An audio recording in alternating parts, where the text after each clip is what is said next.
Alors maintenant, on va voir comment mettre ClickFunnels sur WordPress. Ça va te permettre d'avoir les pages de ClickFunnels sur ton propre site avec ton propre nom de domaine. Ça intéresse certaines personnes.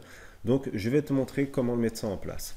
Premièrement, tu vas aller dans tes extensions, ajouter, tu vas taper ClickFunnels et tu vas prendre cette extension-là, d'accord, qui a été faite par Etison LCC. D'ailleurs, si tu cliques dessus, tu te retrouves sur le site de ClickFunnels. Une fois que tu l'as activé, tu peux voir sur la gauche ici ClickFunnels. Tu vas cliquer dessus et on va paramétrer très rapidement les settings. Ici, tu vois Setting. Et là, tu vois, tu as l'adresse email et un token à mettre. C'est la clé API que tu vas pouvoir retrouver ici. Donc sur ta tête, Account Details, tu descends, WordPress API, ici Expand. Et là, tu as ton code. N'oublie pas, tu vois, là, il y a un petit tiret. Hein, il faut le prendre, hein, sinon ça ne fonctionnera pas. Tu prends tout, tu le copies-colles ici, Save Setting, et c'est terminé. Donc là, il n'y a pas de page, sinon tu les retrouves ici. Donc nous, il va falloir qu'on ajoute une page. Ici, tu mets Add New.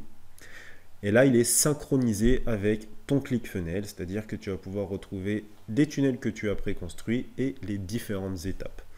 Par exemple, tu peux choisir ici si c'est une page normale, une page d'accueil ou alors une page d'erreur 404. Là, tu choisis le tunnel. Donc ça, c'est les tunnels que tu as préconstruits, par exemple Pixel 2. Ici, tu choisis tout simplement la page, donc page de vente, page de commande, page de remerciement, disons page de vente. Tu descends, tu as l'URL ici, donc c'est la référence, c'est l'adresse de ta page. Et ici, tu peux la customiser, par exemple. Donc là, c'est une page de vente. Je pourrais écrire page espace de vente. Donc on met un espace, hein, parce que je ne vais pas écrire ça comme ça, par exemple. Page de vente, d'accord. Là, ici, page de vente. Voilà, ok. Hop. Et là, on sauvegarde. Et tu peux voir ici, ClickFunnels France / page de vente. Et pas ici, information.clickfunnels, etc. D'accord. Donc là, la page a été créée. Si je retourne dans page, eh bien cette fois, on a une page ici. Ok. Donc on peut la sélectionner. Ici, on a la page. On va faire, hop, on va l'ouvrir dans un nouvel onglet. Donc si tu avais regardé les vidéos précédentes, c'est sur cette page que je t'ai montré comment coller les pixels. Eh bien tu vois, tu peux voir clickfunnelsfrance.com, page de vente.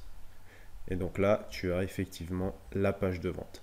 Donc c'est plutôt sympathique pour ceux qui veulent avoir tout simplement les pages ClickFunnels sur leur propre site, plutôt qu'avoir des URL qui sont parfois un peu dégueulasses comme information.clickfunnels.com, sell, etc. Ok. Donc on en a terminé avec cette vidéo, tu vois que c'était très rapide, et c'est quelque chose à mettre en place si tu souhaites avoir ClickFunnels sur ton propre site. Et moi je te retrouve dans les autres vidéos.